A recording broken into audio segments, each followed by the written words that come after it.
Welcome to the Sage Thought Leadership Podcast, transforming the way people think and work so their organizations can thrive.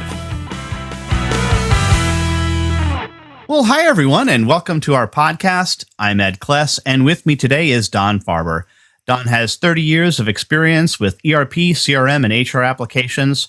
Over the past 20 years, he has specialized in area of business activity monitoring, a combination of data mining and actionable response. Don was co-founder of Vineyardsoft Corporation, the developers of the KnowledgeSync solution, which is available to Sage customers under the name of Sage Alerts and Workflow. Don resides on Whidbey Island off the coast of Seattle and is a frequent speaker at industry events. Welcome back to the Sage Thought Leadership Podcast, Don Farber. Thanks very much, Ed. Good to be with you. Well, first off, Don, why do you do what you do? Well, I'd say there are probably two reasons. First of all, being an English major of background, I actually enjoy being a non-technical expert, if I can call myself an expert, on a technical solution. So it's that ability to speak about, describe, and share my thoughts and my assistance on that solution without having to lapse into programming ease or an overly technical explanation. Secondly, because of that, I do a lot of things in my workaday life, everything from QA work to product design at a high level, tech writing, marketing document writing, etc. I kind of think of myself as high-tech's version of a free safety in football, that I kind of go where the need is greatest, and I like having that sense of variety. And talk to me about your more recent observations about the stickiness of on-premises solutions. Oh, well, that's kind of one of my pet peeve, I guess, topics I'd call it, because the analysts today, and certainly all software companies, are moving their solutions to the cloud. And certainly that's where we all want to end up. But today, there are still a great number, not only of end user clients, but even technology companies themselves who need to keep their solutions on-prem for, at the very least, months, but more commonly for still a number of years.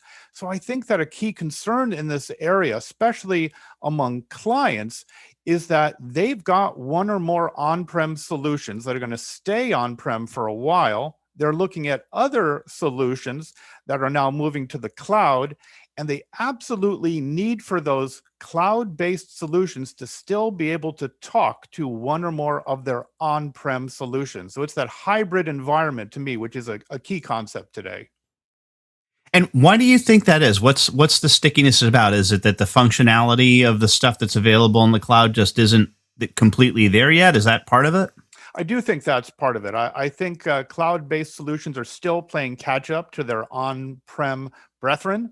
But also by the same token, I was just speaking with a technology company yesterday, and because of the sensitivity of the data they're dealing with, they still have a greater comfort level of maintaining that data, managing it, controlling it within their own domain. I think that certainly is changing. There's a lot of security around cloud-based apps, but there's still kind of an understandable reluctance, especially when you get into HR data, sensitive financial data, that a lot of organizations and even technology vendors still have something of a preference, or at least let's call it a comfort level, with keeping that data on-prem. Which is interesting because it contrasts that with the way that we behave in our personal lives, which is, our banks, almost everything is online. Yet there's still some businesses that are holding on to that notion of, hey, we have to keep it on our site. There is. And, you mentioned that I work with a number of different software segments, ERP, HR, CRM. I think of those three, quite honestly, ERP lags behind. I think there's a lot of baggage of legacy ERPs, how people view that data, that sensitivity of data. I think they're kind of somewhat the late comers to the cloud-based environment. Of course, we've seen new ERP solutions that are natively cloud-based, but there's still a lot of very kind of, let's call it stuck in the mud organizations, legacy ERPs, manufacturing shops, etc. And I don't think it's a bad solution. I think it's just something that we need to be patient with. And we need to make our cloud based solutions be able to connect simultaneously to both other cloud based apps, but still supporting connectivity to those clients on prem apps that they're going to be with. My feeling is for a couple of years still at this point. And it's really as long as they have remote access to that on premises solution as well for other reasons. So COVID-19 being one of them, right? Right. Absolutely. But what are you seeing with regard to the security around that? Because regardless of that, you do have this challenge. If it's got to be connected to the cloud, there's going to be a connection to the cloud almost by definition. Are people less concerned with that connection piece as long as the host data resides on premises for them? Yeah, interesting enough, in fact, they are. That's what we're finding is that when we talk to people about having some kind of a data connector tool that sits between their on-prem solution and our cloud-based solution, they're comfortable with that because they just see that as a transport protocol, basically, and they're more comfortable with that than seeing their entire data set move to the cloud. So they can have a piece of it in the cloud. They just don't want all of the data in the cloud. Exactly. It's a little bit of having your cake and eating it too, but that's exactly right. They're okay with having that cloud-based solution have access to their on-prem data. Once again, as you just said, as long as that on-prem data itself is not permanently residing in the cloud, at least for right now. I think we're seeing movement as we have for the last couple of years. It'll continue to move more and more to the cloud, but I think today we still need to be sensitive to those clients' comfort level that some of that data they still want to see on-prem. Of course, the other plus of in the cloud solutions is the fact that backups really are an issue, making sure that we have redundancies in data. Are you seeing that the organizations that are keeping their stuff local on premises, that they are getting much better at doing data backups themselves, if just to make sure that there's not a problem? Absolutely. That is a very true fact. Certainly moving an application to the cloud has all the benefits of not having software that you have to install, that you have to back up, that you have to manage. And that is a considerable improvement and advantage of cloud-based apps over on-prem. But what we are seeing is that those organizations that do have one or more apps or a preference to keep some of their data on-prem, typically they have evolved their IT structure to the point where the concerns over installation, backup, data management has actually decreased to the point where they're actually comfortable still keeping some of that data on-prem and managing it themselves.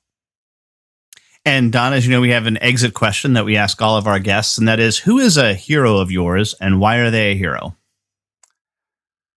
Wow. I would have to say, and it'll be an interesting answer because it may not be for the reasons people expect. Abraham Lincoln. Now, Lincoln was indisputably a great man, did great things for this country, truly for the world. But I've read quite a bit about Lincoln, his career, and some of the interviews that he held. And one particular interview stands out. It was by a newspaperman, and this was towards the end of the Civil War. And the newspaperman asked Lincoln, when he was dead and gone, how he would judge whether or not his life had been a success. And the newspaperman was, of course, expecting Lincoln to say such things as, well, it's a success because I became president, because I won the Civil War, because I freed the slaves. But in fact, Lincoln's answer didn't include any of those. His answer was the following: my life will have been a success if more people are glad to have met me than those who regret having met me. And I absolutely love that because I think for me, I like to apply that to my own life. And, I see my work with software as it's not world shattering. It has small effects to some people's business.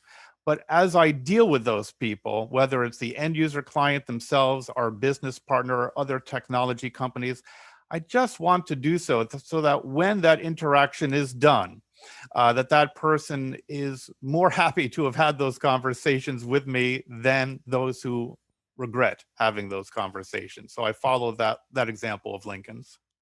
And lastly, Don, how can somebody contact you? Right. Best way would certainly be via email. My email address is simply dfarber, that's D for Don, Farber at ecisolutions.com. All right. Don Farber, thanks so much for being a guest on the Sage Thought Leadership Podcast. A pleasure, Ed. Thank you very much. Review and subscribe by searching your podcast player of choice for Sage Thought Leadership Podcast.